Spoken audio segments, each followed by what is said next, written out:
Part 6, Mark 10, verses 46 to 52. Have you ever felt invisible, mga classmates? Like screaming in a noisy world but no one listens? You post a cry for help online only to be met with likes, hearts, and silence? It's almost like people are afraid to see you for who you are. Broken, desperate, and honest. But what if I told you there's someone who sees the blind, even when the world turns a blind eye? Someone who stops when everyone else is moving fast. Mga classmates, what happens when a blind beggar shouts to the king? And more importantly, what would you do if Jesus suddenly stopped and said, "Call her, call him, bring that one to me"? Would you run, hide, or cry louder?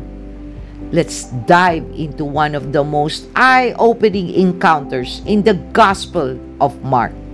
But before we get started in Mark 10, verses 46 to 52, mga classmates, do me a huge favor. Don't forget to click that like button, subscribe to Pulot Aral, smash that notification bell so that every time I upload for our Bible reading and reflection, you will be notified. Algorithm won't promote this, but you can. Share Pulot Aral videos if it blesses you. And if you missed our Mark 9 series, catch up for full context. We spread God's word because love compels us and eternity is at stake. Drop your thoughts later on the comment section below for our discussion question that I will give before the end of this video. Mga classmates, this is Doc Jean. Welcome to Pulot Aral. Let's dive in.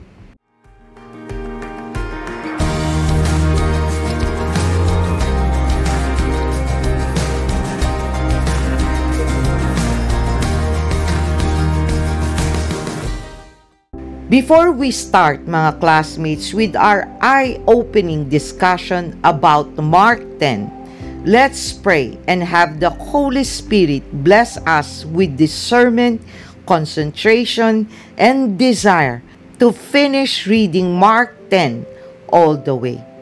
Heavenly Father, you are our protector, strength, and righteousness.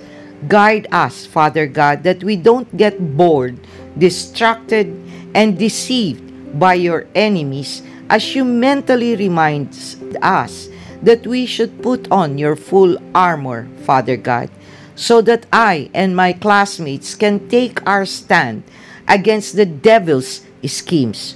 For you say, Father God, that our struggle is not against flesh and blood, but against the rulers, against the authorities, against the power of this dark world, and against the spiritual forces of evil in the heavenly realms.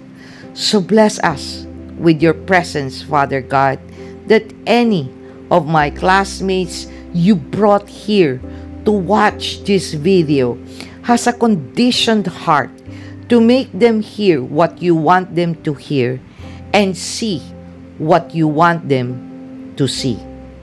May I, Father God, be truly become your effective tool to encourage them to personally read your scripture and realize how wonderful it is to have a personal relationship with you, Father God. Let not our own biases, culture, religion, and politics be used by Satan to create dissension due to the Bible discussion on this video. Let us just speak your truth and not ours. Let them be moved, Father God, to to help this channel grow so we can spread and build a Bible reading community who speaks your words.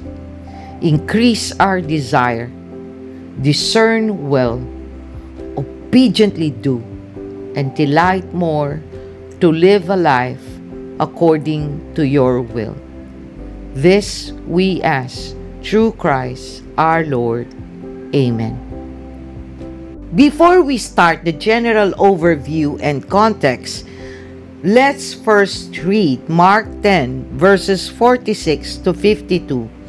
For the last part of Mark 10, I will be reading from the ESV version. Jesus heals blind Bartimaeus, and they came to Jericho. And as he was leaving Jericho with his disciples and a great crowd, Bartimaeus, a blind beggar, the son of Timaeus, was sitting by the roadside. And when he heard that it was Jesus of Nazareth, he began to cry out and say, Jesus, Son of David, have mercy on me. And many rebuked him, telling him to be silent. But he cried out all the more, Son of David, have mercy on me. And Jesus stopped and said, Call him. And they called the blind man, saying to him, Take heart, get up, he is calling you. And throwing off his cloak, he sprang up and came to Jesus. And Jesus said to him, What do you want me to do for you? And the blind man said to him, Rabbi, let me recover my sight. And Jesus said to him, Go your way, your faith has made you well. And immediately he recovered his sight and followed him on the way. Now, mga classmates, let's now discuss the general overview and context of these passages. So what's going on in Mark 10 verses 46 to 52? Jesus is on his way to Jerusalem. It is high-stakes journey. He's walking towards his crucifixion, and he knows it. He's already told his disciples 3 times that he's going to suffer and die. Meanwhile, the crowds around him are buzzing with messianic expectations. They think he's the one who will restore Israel's political freedom. He enters Jericho, a rich city near the Jordan River, surrounded by palm trees and trade. But just outside this beautiful city, by the dusty roadside, sits a man named Bartimaeus, blind, poor, powerless. He's at the very bottom of the social hierarchy. In a society where sickness was often linked to sin, Bartimaeus wasn't just blind, he was also judged, and yet his voice would be the one to stop Jesus in his tracks. Now, mga classmates, let's do the reflection on these passages. Let me ask you, how loud do you cry when life gets blurry or difficult? Bartimaeus did not wait for the perfect moment. He did not care if the people around him were annoyed. The crowd tried to silence him, but he shouted louder. Mga classmates, sometimes the crowd in our lives, society, friends, even family, tries to hush your desperation. Don't be dramatic. Keep it together. Don't bring your religion into everything. But faith, real faith, does not stay quiet when Jesus is near. And Jesus, mga classmates, He stops. He sees. He hears. He calls Bartimaeus. And the blind man throws aside his only possession, his cloak, and runs toward him. That's crazy faith. Because that cloak probably held his coins, his shelter from the cold, his identity. Imagine throwing away your security just to hope you'd be healed. Let's go deeper, mga classmates. You know what's funny? Some people today say, I'll come to Jesus once I fix myself. Or, I'll pray after this promotion once I get stable. But that's like saying, I go to the hospital after I'm healed. For that's the lie being peddled to us, that it is in our own strength and actions that we can solve our needs and problems. And God, well, He is our backup plan. Someone you'll pray to and ask, like a vending machine or genie that will make whatever you decided to do and act happen. You act first, then pray. You are not really asking God. You are telling Him. Others don't even want to waste their breath to say what they want because God will do anyway what He wanted. Pride, mga classmates. The greatest sin that Satan is jumping for joy it exists. The greatest lie that we all bought and believe is sa Diyos ang awa, sa tao ang gawa.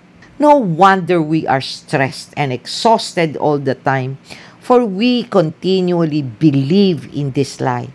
You know why? Because you must remember, you pray first, then act. You ask God first. That's why, if you watch Mark 10, Part 3, Bible Reading and Reflections, and if you have not, please do watch it afterwards, you will see that humility is the greatest neutralizer of pride. Our God, if you continue to read the Bible, is sovereign. Nothing happens in this world without Him allowing or creating it. So mga classmates, if you act and decide without seeking Him first, what does it say? It is like this, mga classmates. You already acted and loaned from the bank to purchase the car you want without even consulting your husband. Then you tell him later what you did and inform and ask him that in case you cannot afford to pay for the amortization later, he needs to help you cover it. And if ever he says no, mga classmates, you either get hurt, angry, or beg for His mercy. So in this scenario, mga classmates, you act first to enable yourself to buy the car because that's what you want, right? Then you ask afterward for your husband to be your guarantor if ever, right? And in your mind, because he loves you, he will do exactly as you ask. And if not, it is his fault, right? That's how we treat God most of the time, mga classmates. In any relationship, especially with the Lord, if you indeed surrender to Him, you ask first. You wait for His answer. And when He does, then that's the time you act. If it's a go, He will definitely pave the way to make it happen by opening opportunities or situations wherein you now have to act. Do you get what I mean, mga classmates? For secular people or those who just have religion, they'll never accept nor understand this because precisely they don't have a relationship with God. What they have is religion and self-reliance. Or for example, like this, mga classmates, many of us suffered business loss during the pandemic, right? But instead of crying out to God, we doubled down on our manifestation journals and followed the law of attraction, gurus, and teachings in books and social media like YouTube. We tell ourselves, it's the universe testing me. I don't want to burden God with my little drama. Then, when it fails, we blame God. Mga classmates, even blind Bartimaeus knew this. When you're desperate, you cry out to God and no one else. And Jesus doesn't ignore honest cries. He answers with the question, what do you want me to do for you? What a God, right, mga classmates? Know, mga classmates, that even though He knows what we need, He still wants us to say it aloud to Him because you have faith in Him and you have a personal relationship with Him, that you are not treating Him like a vending machine or an afterthought or backup, but front and center of your life. For He is truly someone you love, respect, and revere. You hold and believe in His promise, as Matthew 7 states, ask, and it will be given to you. Seek, and you will find. Knock, and it will be open to you.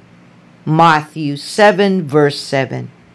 And if you have not watched with me Matthew 7 Bible reading and reflections, then do watch it, mga classmates. He doesn't need to pity you to help you. He can already help you before you even need His pity.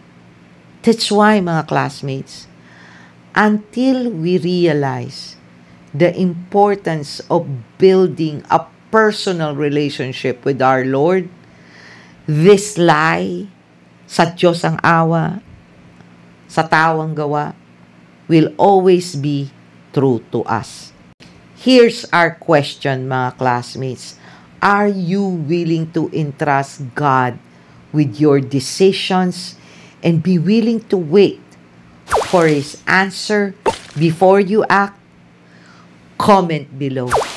By the way, if you want to get to know more about Jesus and His ways, then I hope you will be watching the entire Mark 8 or go deep dive on Mark 9.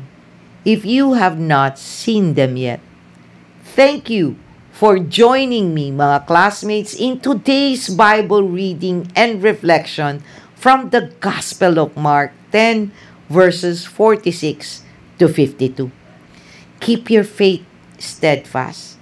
Till next time, may God bless you all. Always stay safe and be healthy. This is Doc Jean. Bye!